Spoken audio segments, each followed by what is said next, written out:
روزانہ کی بنیاد پہ پی لیتے ہیں، جبکہ یہ تو 1 سے 2 چمچ کھائے جائیں گے، اور ہم دودھ کے ساتھ جو کمپیئر کر کے اس میں کیلشیم کی ویلیو بتا رہے ہیں کہ یہ 17 ٹائمز زیادہ ہے، تو اس وقت ہمیں یہ ملحوظ رکھنا چاہیے کہ 100 گرام دودھ میں جتنا کیلشیم ہے، 100 گرام پتوں میں اس سے 17 گنا زیادہ کیلشیم ہے، نہ کہ جو ہم 1-2 چمچ روزانہ کی بنیاد پر کھا رہے ہیں اس میں۔ تو اس بات کو میں نے واضح کرنا بہت ضروری سمجھا۔ لمبے عرصے سے لوگ اس کے بارے میں پوچھ رہے ہیں، جی مورنگا کے بارے میں یہ کہا جاتا ہے، وہ کہا جاتا ہے، اور کھانا چاہیے نہیں کھانا چاہیے، اس کی اتنی غذائی اہمیت اجاگر کی گئی ہے۔ تو میں نے یہ کنسیپٹ کلیئر کرنا ضروری سمجھا۔ جب آپ کمپیریٹیولی ان کو دیکھیے تو پھر اس اہم نقطے کو نظر انداز نہیں کرنا آپ نے۔ تو کیا میں اس کی اہمیت سے یا فوائد سے انکار کر رہا ہوں؟ ایسا بالکل نہیں، یہ بڑی بہترین چیز ہے، اور اس کے فوائد اور ضروری احتیاط کے بارے میں بھی انشاءاللہ بات کرتے ہیں۔ لیکن اہم نقطہ جو آپ کو ذہن نشین کرنا ہے وہ یہ کہ جب اسے ماپا اور تولا یا کمپیئر کیا جاتا ہے دیگر غذاؤں کے ساتھ یا چیزوں کے ساتھ، تو یہ ذہن میں رکھیے کہ وہاں پر اس چیز کے 100 گرام کے ساتھ اس کے 100 گرام کو وہ بھی خشک حالت میں کمپیئر کیا جا رہا ہے۔ مطلب یہ 100 گرام ہم 15-20 دنوں میں کھاتے ہیں، اور باقی چیزیں تو کتنے ہی 100 گرام ایک دن میں کھا لیتے ہیں۔ ہم عمومی طور پہ 2 سے 3 کیلے کھا لیتے ہیں، تو اس کو 1 سے 2 چمچ کھائیں گے۔ اب جو 2-3 کیلے ہم کھا رہے ہیں اور اس کے 2-3 چمچ کھا رہے ہیں، ان سے 2-3 چمچ سے حاصل ہونے والے میگنیشیم سے کئی گنا زیادہ میگنیشیم ہمیں کیلے سے حاصل ہوگا، کیونکہ اس میں اگرچہ 13 گنا زیادہ میگنیشیم ہے، لیکن وہ کب ملے گا؟ جب 100 گرام کیلا ہو اور 100 گرام ہی یہ ہو۔ تو اب اس بات کو یہیں پہ ختم کرتے ہوئے آگے بڑھتے ہیں۔ امید ہے آپ کا کنسیپٹ انشاءاللہ کلیئر ہو گیا ہوگا۔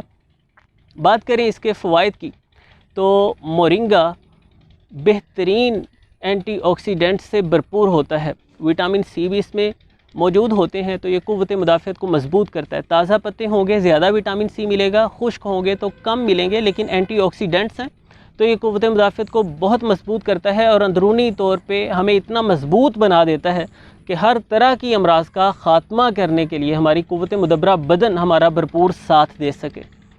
بلڈ شوگر کو کنٹرول کرنے کے لیے مورنگا کے خشک پتے بہت مفید ثابت ہوتے ہیں۔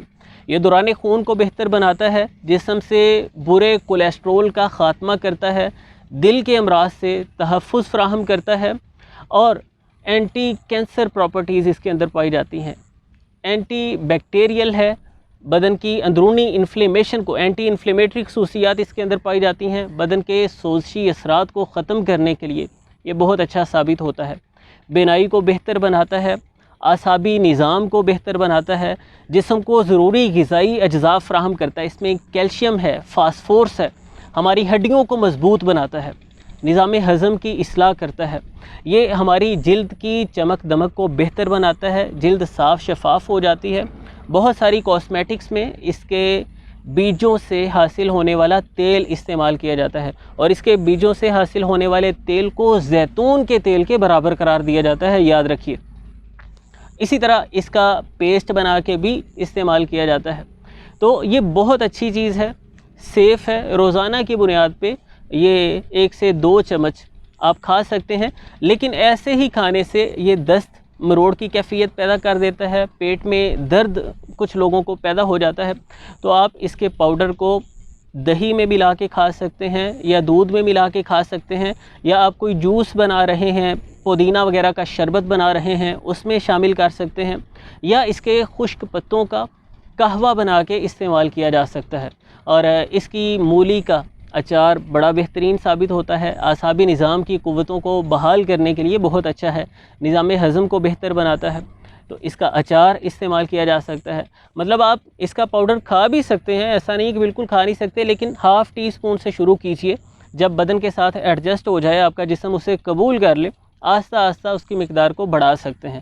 2 سے 3 چمچ 20 سے 25 گرام اس کا پاؤڈر وہ روزانہ کی بنیاد پہ سیف قرار دیا گیا ہے، مگر وہ آہستہ آہستہ آپ مقدار کو بڑھاتے ہوئے اتنی مقدار تک جائیں گے۔ زیادہ سیف یہی ہے کہ آپ اسے دہی وغیرہ میں ملا کے لیں، یا کسی جوس شربت میں، یا کوئی سالن آپ کھا رہے ہیں اس میں اسے چھڑکا جا سکتا ہے، یا قہوہ تو سب سے سیف ہے، اس میں کسی طرح کی کوئی کمپلیکیشنز پیدا نہیں ہوتی۔ اسی طرح اس کی مولی کو کش کر کے یعنی رگڑ کے مسالہ وغیرہ بون کے اس میں اسے فرائی کر کے پراٹھے میں ڈال کے آپ پکائیں، بڑا بہترین لذیذ پراٹھا بنے گا اور بدن کی قوتوں کو بحال کرے گا، دردوں کو ختم کرے گا۔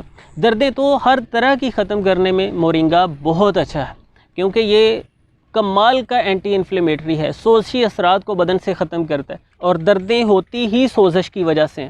جب سوزش ختم ہوگی تو جوڑوں کے دردوں میں خاطر خواہ کمی آپ کو محسوس ہوگی، بدن میں چستی اور توانائی آئے گی۔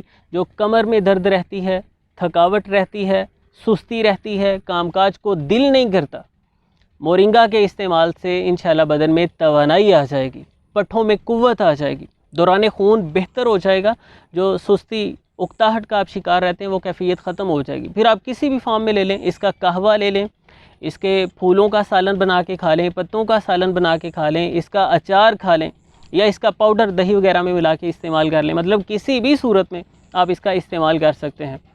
دوران حمل خواتین کو گریز کرنا چاہیے اس کے پتے، کیونکہ پیٹ میں مروڑ کی کیفیت پیدا کر دیتے ہیں، تو اس سے حمل کو نقصان پہنچنے کا اندیشہ ہے۔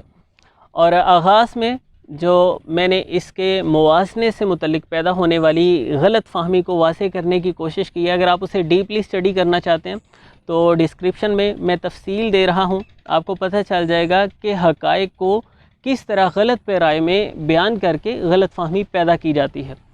آپ نے اگر کبھی مورنگا استعمال کیا ہے تو ضرور اپنی فیڈ بیک دیجئے گا کہ آپ نے کیسا محسوس کیا اور آپ اسے کیسے استعمال کرتے ہیں، خاص طور پہ کس فارم میں استعمال کرتے ہیں، ضرور بتائیے گا۔ ویڈیو اچھی لگی ہے تو دوست احباب کے ساتھ شیئر کرنا نہ بھولیے گا۔ ملتے ہیں انشاءاللہ نیکسٹ ویڈیو میں۔ اللہ حافظ۔